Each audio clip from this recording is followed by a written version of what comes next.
Last week, we sent Caprice to San Francisco on a missions trip. And you may be thinking, San Francisco missions trip, okay. We sent her to this place called the Folsom Street Fair. And it's not really a fair with carnival rides and that kind of stuff. And it's nothing that you should Google and find out any information about. It's it's a place that needs a lot of love and whatnot. So we sent her there, and so we're going to give her about 10 or so minutes to share some of the testimonies so you guys can hear what's going on, and then we're going to dive into the Word. So I'll have Caprice come up real quick, and it's going to be good. How many of you are excited for more testimonies?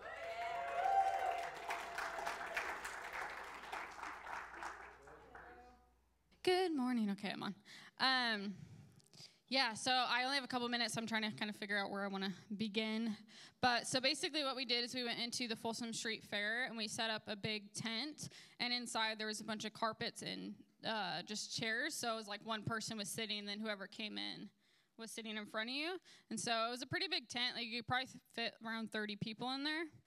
And the whole time throughout the day, we probably had about 10 to 20 people in line at all times, which is like really big. And what it said was destiny readings on it. And so I wasn't in the tent the whole time. I did a lot of perimeter work with Angela, which is just basically praying and interceding for what's going on. And so I'll just share a little bit about what happened in the tent when I was in there. So it was funny because I didn't really want to go in the tent because I was having so much fun with Angela, but God was like, no, you need to go in the tent, like I'm going to do something. And I was like, okay. And I felt like he told me he was going to open up my like word of knowledge gift and just show me like how I can actually operate in that and how it's super easy for me. So basically, I'll just share one story. I was sitting down and no one was there yet, and I saw these two guys and I was like, I don't want them. Nope. No. And then, of course, the guy's like, these two, yeah? And I'm like, sure. Just because I didn't feel like I had anything for them. I was like, I don't have anything. But as soon as they sat down, and just keep in mind, the majority of these people are completely undressed. So it's just a different environment to prophesy and do that. So since it said destiny readings, people were wanting very specific answers, like who am I going to marry? Who am I, like all this stuff, which I didn't answer that kind of stuff just because I was like, hey, that's not what I'm here for. But so anyway, I look at this guy and I was like, hey, I see you as a leader, and I feel like you actually really have a father's heart, and in that you're going to create like a business, and I feel like your job right now, like you're gonna want to like further that in other ways. And I just was talking about his father's heart and his confidence that he carried, and I was like, the confidence that you carry and the joy, because he was super joyful, is actually something that you're gonna give to children. And he was like, I'm a teacher. And I was like, okay, cool. And he's like, and I've actually always wanted to do some type of business where I'm like the head and the leader, and I want to teach people about how to be happy and all this stuff. So that was cool. And these guys are both gay. And so I asked if they were together, and they said, no, we're just friends. And so I look at this guy. Oh, it makes me cry. I looked at this guy, and I looked in his eyes, and I just saw this stone. And I was like, hey, I just want to let you know, like, you're valuable, and you're worthy to be heard. And I was like, and I feel like the Father's been really misinterpreted to you and been misrepresented to you. And I was like, is your dad around? And he said no, and he's already crying at this point. And I look at him, and I'm like, I want to let you know, like, what you have to say is important. I'm like, and so he didn't tell me they were gay, and they actually weren't flamboyant either. I just felt like he was. And I looked at him, and I was like, I feel like your father has abandoned you because you're gay. And I feel like you've been shunned, and no one actually gives you any respect, and no one wants to hear what you have to say because you're gay. And I'm going through this, and he's just weeping. And God told, I wasn't telling people that I was a Christian or anything unless they asked where I was getting the information from. Then I'd be like, oh, I actually talked to God. But God specifically with this guy told me to tell him that I was a Christian.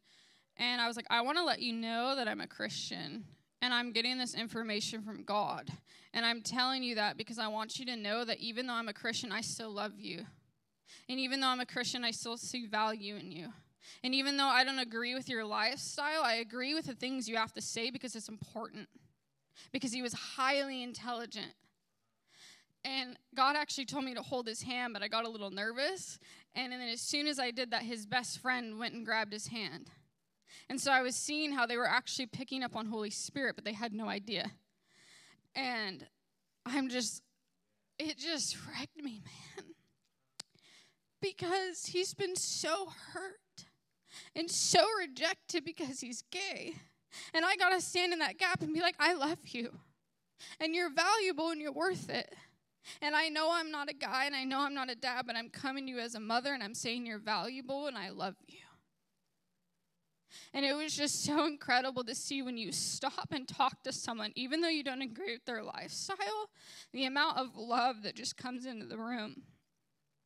And when they were just hugging me, like the guy was just holding me and he was just crying. And before he left, he was like, I've never had anyone value me like this. I've never had anyone take the time to tell me I'm worth something. He's like, I've been so hurt by Christians, they won't allow me in their church. And it just so wrecked me to be able to be like, hey, I love you. So that was one really cool thing. It was just very accurate, so I could tell that God was like really moving with the word of knowledge.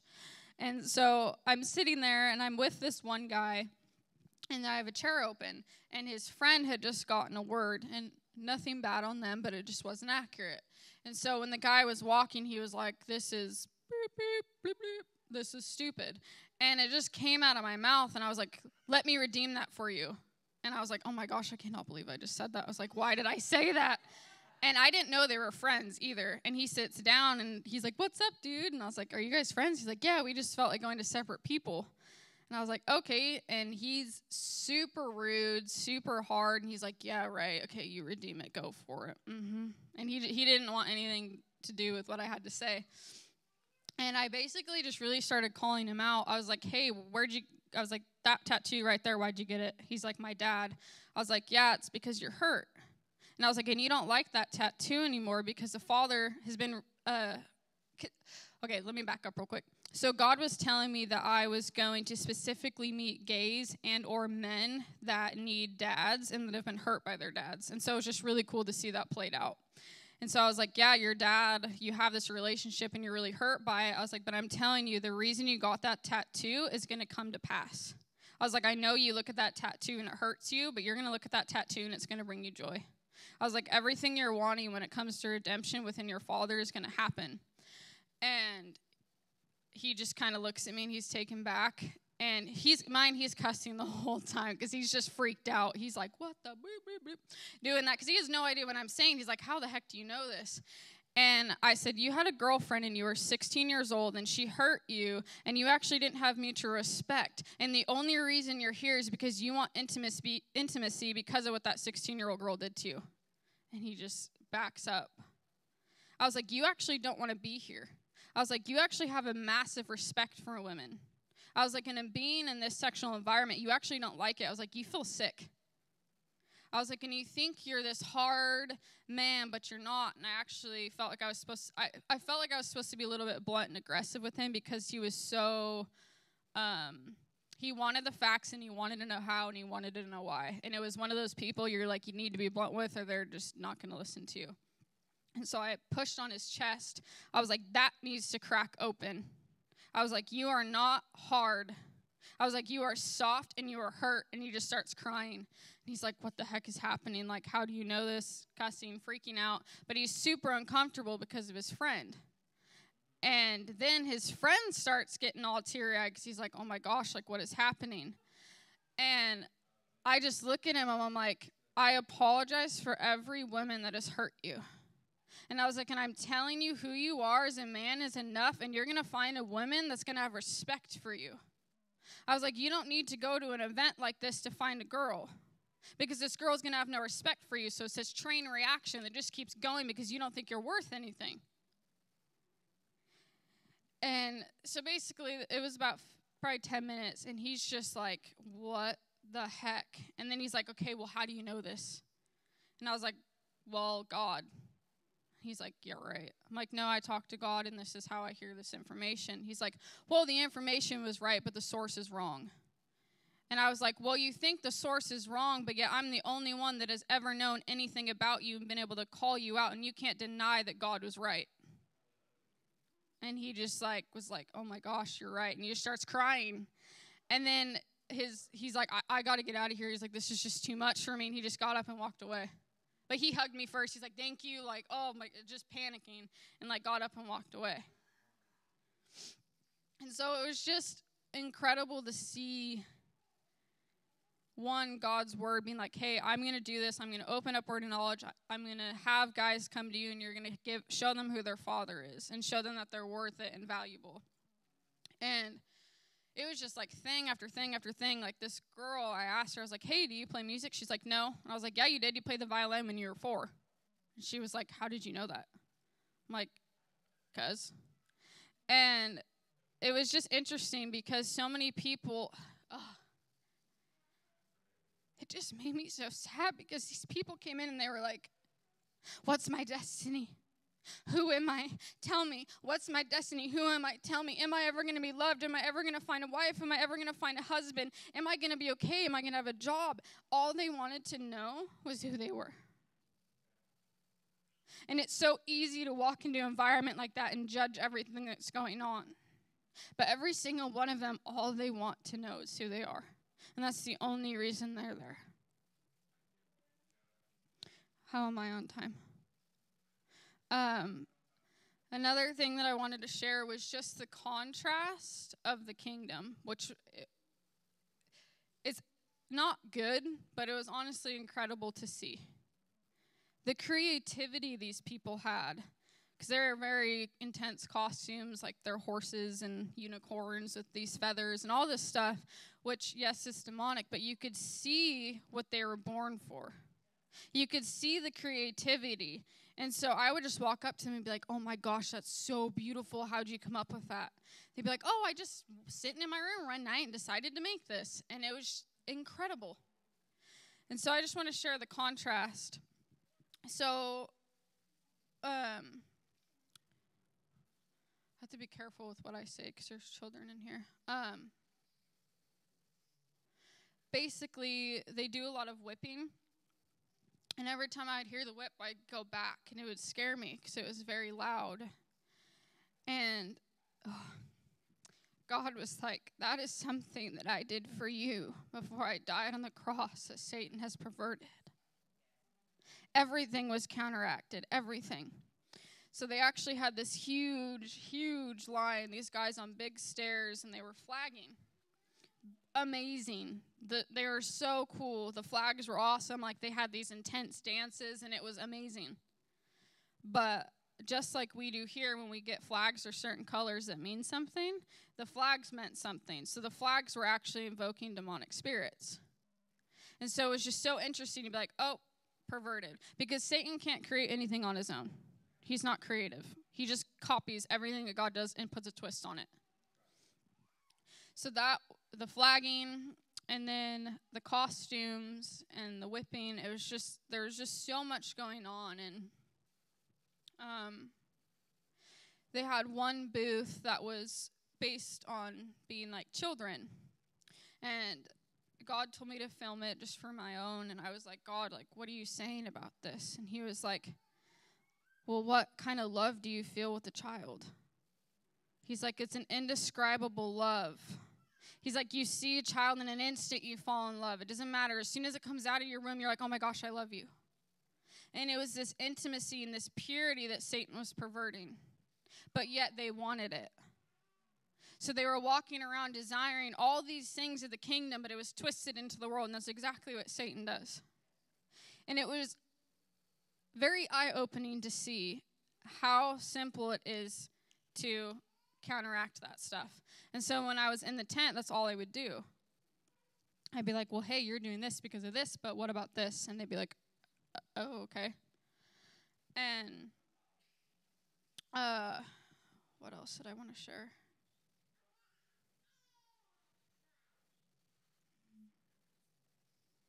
Angela's heart is so beautiful. Angela Greenig, she's the one that led it. She's the deliverance minister. She was a leader, and her heart is so beautiful. We were at a conference, and she pulled out her Bible, and it was actually wrapped in like a Bible cover, because when you open it, there was absolutely no binding, and everything was completely ripped and separated and written on, and she told me she binded it over 10 times. And I was looking at her Bible, and I was just weeping, and I could not stop crying.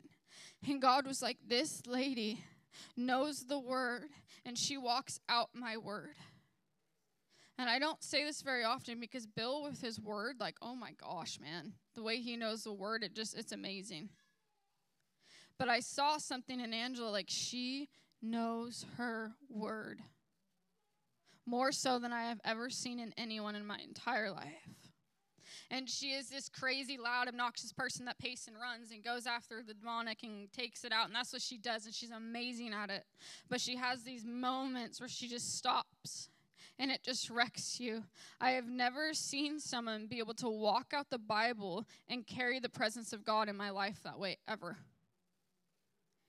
And everything she does is she calls everyone out on their gifts. She called about 15 people upstage. And if you really paid attention, there was the prophet, there was the intercessor, there was the seer, there was the teacher, like the pastor. There was all this stuff, and she was calling everything out. And the presence of God was so intense, more than anything I've ever experienced. It did remind me a little bit when I was in Thailand, but it was different. I actually walked in, and there were these ladies on their knees, and they had white rags over their head. And I'm just being honest, it challenged me. I was like, what are they doing? It's like, that's creepy. And I was like, weirdos. And I just ignored them. And all of a sudden during worship, they take it off their head, and they start blowing the shofar. I was so done. I was like, oh my gosh. And it was almost scary to me, because I was like, because of my religion and because of my uncomfortability, I could have missed out on that. And it was so intense, because what happened was, before this, I actually stood and I was like, God, I'm uncomfortable right now, but I want to know where you are, and open my heart. And immediately that's when they blew shofar, and I was like, oh my gosh. And the reason they have the rags over the head is so there's no distraction, and they can sink and hone into the spirit. There's nothing weird. So just her heart, it was just so incredible to learn from her. There was one other thing that I wanted to share about the fair. I'm trying to remember.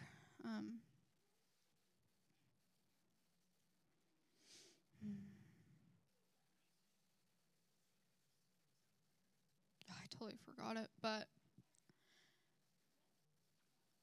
oh, yeah, okay. So Anna actually came up to me on Thursday night. She was like, so is it weird for you to transition here, like from Folsom to the church? And I was kind of sad, because I hadn't been asked that before, and I kind of looked at her, and I thought, and I was like, no, it's all the same to me. It's all the same to me. And honestly, it's easier. Going into a dark place like that, they're so hungry. And they'll listen to anything you say. But what was key is it's the same to me. Being at a Folsom Street fair where there's all this crazy stuff going on, people in cloaks, and I had some demonic stuff happen where people would come up to me and be manifesting and be like, you're not innocent, and things like that. But it was like, I was in this place, and it's like, it's all the same. And I think that's something that's so easy for the church to miss. Because out in the world, it looks scary, and they're like, and it's scary. And I understand it's uncomfortable. Like, it's not the kind of environment that I want to be in. But it's like when you hone into what God's doing, it's no different than being in a church. And that was something very key to me that I learned. And I always get these words about creative evangelism and going into these dark places, and I'm starting to walk out that. And it's so interesting to see why I am the way I am. And it's so interesting, why is my dad the way he is? Why are you the way you are? Because of what you're called to. And it was so interesting to see, okay, all these people look so different, and we all look so different, and I look different, because I know I look different from most people in the church. But when I step into that place, I'm like, oh, well, this is why I am the way I am. Because I get to reach these people. It was just an incredible experience. Ton of words of knowledge, and also over 55 people got saved so far that we know. And one other story, then I'll be done. So there was this guy at the beginning when I was walking around. He was crazy, man. So he's in a pink fishnets, like a tutu, and this pink jacket or T-shirt with his hair all done, and he's like, and he looks at me, he's like, "You are so beautiful." Like that, he's talking like this. And I'm like, "Well, thank you." And he's like, "Oh my gosh, I just want a picture with you." And I was like, "Okay." And so our whole group, we all took a picture with him, and he like was kissing my hand, and he was like, "You're so beautiful, you're so beautiful, you're so beautiful." And I always get these words like, you'll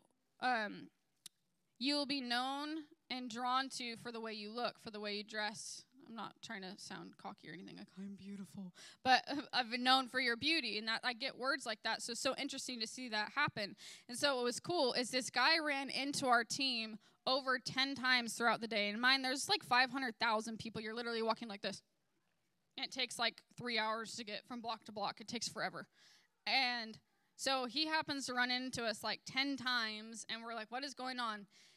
And not one person told him about our booth. Not one person told him we were Christians. Not one person told him anything. We were just like, "You are fabulous. Look at you. Go, go, go. Let's take pictures and have fun." And it was just this place of letting him be him and just loving him. And so I'm actually literally just about to leave, and I look up, and Cotton Candy's, that's his name, he's walking into the tent. And he stops, and he's like, "You're here?" And I'm like, "Yeah, this is my booth." And he's like, "Oh my gosh, this just got so much better." But I actually had to leave. So what was so awesome is we didn't have to tell him about God. We didn't have to tell him this is what we're doing. We didn't have to show him our booth. But who we are, he was drawn in. And so he was actually picking up on the frequency of what was happening in the booth. And he showed up there because he was like, "I don't know why I'm here." And he was all crazy. He's like, "Let's take another picture."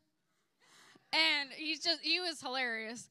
And so it's like he goes into this booth, so we're still waiting to hear back who talked to him and who gave him a word. But I just have this weird sense that he got saved. But a lot of people got healed. Many people got saved. And it was just a rad experience. So, yeah.